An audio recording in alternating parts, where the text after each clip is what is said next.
first thing definitely is limiting your media exposure. That's absolutely like paramount. So if you can limit yourself to one COVID talk a day with people, if it's more than one, you can politely express to people that it's bothering you and that you've already talked about it today, and you can remove yourself. And if those people have a problem with that, then it's more about taking care of yourself in that instance. We're all stuck with this together, and we should stick together and be a community, but you should limit yourself to that. And I say stay away from the TV news and stick more to print. The TV is a lot coming at you at once. You have things scrolling and somebody talking, and they have intense music going, and it really gets your central nervous system going, and it's hard to calm down from that. So if you stick to, I say right now, stick to your local government news, the federal government news, and what the World Health Organization is saying. That's all you need to know. There's nothing else you need to know. CNN is going to run the same things all day. If there's breaking news, you're going to hear it from your federal government if it's important enough. It's the constant pounding of it all day that's really raising people's anxiety levels. And the other thing is when that happens, you don't really think as clearly as you normally would. And that's when you go into, everybody's calling panic mode, right? So, you know, going and buying 20 rolls of toilet paper, and if you can't find it, then what, then what, then what? You know, listen, there's a lot of conspiracy theorists out there. Listen to your government. I believe if there really was a conspiracy, we would know by now. It would be shown by now. We have a good government. Everything, I believe, is going to be fine. The statistics still say the same thing as 4 weeks ago. If you have a compromised immune system, if you're over 70, 80, you know, stay away from those people. Let's help them out. The community's coming together. Look for things that are bringing the community together, right? I noticed Zehrs is people over 70 can go shop at 7 to 8 in the morning, and then they disinfect the whole store. So like the community's coming together. You focus on the community coming together. So I think everybody should have a list of like 3 to 5 mindful things to do. So I say mindful because mindfulness has become a big thing, and there's a reason why. So they used to call it mindfulness meditation, and they kind of removed the meditation part because people had a stigma around that. They don't want to, they think of you sitting with your legs crossed and humming, and that's not what it is. Mindfulness is simply being in the moment, and which can be very difficult for some people to do. So just quickly explaining, like, mindfulness is, since it's just being in the moment, it's not just trying to focus on something. Mindfulness can be playing a video game. So it's whatever is engaging you that's extremely engaging, and you cannot think about anything else. Because that also brings your nervous system back down to like a moderate level. So it's funny, like I'm saying to people right now, play video games, because they bring you in and you're almost into a different reality. It's I think it's a fantastic thing to do right now. Obviously, if you're stuck inside, if you're able to, spend time with family. Video with your best friends. As I understand right now, like if you have friends down the street, you are still able to visit them if everybody's feeling well. So sense of community is huge. There's research on that. So I've been talking a lot and reviewing research on happiness. I did a lot of work with that when I was in school, and there's keys to that. It's like physical fitness, you know, do what you can at home. I mean, you can find workouts on YouTube to the max. You don't need to buy anything. I mean, my gym has provided me an online training for free.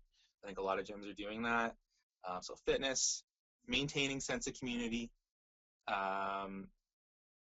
and limiting your media exposure. Those are like really the 3 keys. And listening to your local government. I mean, like if you don't feel good, you can find the information like that. You don't need to go searching. So Googling, that is the biggest no-no. Do not, I say it's a rabbit hole, do not go down the rabbit hole of Google. You will not find the answers. It's an attempt to calm your anxiety, and it will raise your anxiety, I guarantee it. So stay off of Google. Find your sources, stick to those. Give the virus 5 to 10 minutes a day. 1 or 2 sources, that's it. Don't get sucked into the rabbit hole of CNN and the media that comes flying at you. And that includes scrolling Facebook. No Facebook scrolling. Do your 2 minutes of that and limit yourself. If you see a post about it that's not positive, skip right over it. So you get a lot of people that, and in a sense it's true, but in a sense it's not. So a lot of people are saying, people aren't taking this seriously. And if somebody's anxious about it and doesn't want to talk about it, then you're not taking it seriously. That's what they think. So then it just creates like a tension. So then the moods may go into like everybody gets angry and like, how can you not care about this? And you have to. I ask people, please recognize if somebody is feeling nervous and they even express that, or you can see. I mean, you don't have to do what I do as a counselor to be able to tell when somebody's nervous. It can be obvious, but I just ask people please to be mindful of that. So if you notice somebody's nervous, it's not that they don't care, it's that sometimes those people I've noticed are working in healthcare. They've heard it all day, and they need a break at the end of the day so they can go back tomorrow and probably are working extra hours to help people. And then, yeah, you've got people that already have anxiety disorders or illnesses, and they're fully aware. They don't need to hear it anymore. They're fully aware of what's going on. So I just ask people to please be mindful. And if they ask or remove themselves, ask you to please stop talking about it or remove themselves. They're not being a jerk. They're not being rude. They need their own time. And that's when I ask, when you immediately remove yourself, is to go do what your mindful activity is. So like I said, video games are great. Could be board games, could be puzzles, could be reading, like very interesting novel. Like, it doesn't matter what it is. Call your best friend right away. Have that set up as a mechanism for you. So I was updating myself. I stick to, because of what I do, the psychology side of it.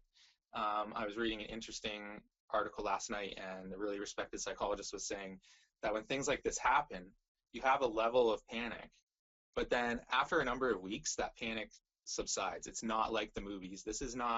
We're not in The Walking Dead. We're not in Apocalypse. I mean, people have been watching these movies the last 20 years. This is not this. I want everybody to know that. The facts do not point to that. That is not where we are. The most important thing I'm saying from my field is, yes, if we're asked to isolate, you have to, but never fully socially isolate. If you don't have anybody to reach out to, or you're feeling very anxious and your friends or family aren't helping, we're saying in my field, we're not being self-serving to make money or you need to come see us, but we believe it's really important, because if you slip into like a depressive state, things like that, I mean, it's hard to come out of that. And it's facts. I'm not stating anything that's not true. That can lower your immune system and make you feel even worse. So we want people to reach out to us right now. I don't care if it's me or somebody else. I mean, I'm at Brand Mental Health Solutions in Paris. So you can just Google me, Jordon Iorio, and you can come to us, you can go to somebody else. But yeah, we have counselors that see kids, adults, older people. I mean, it doesn't matter. The help is out there, and it's not expensive help, and you might only need to talk to somebody once or twice. So taking care of your mental health right now is paramount, because that's going to help you take care of those around you and to stay calm.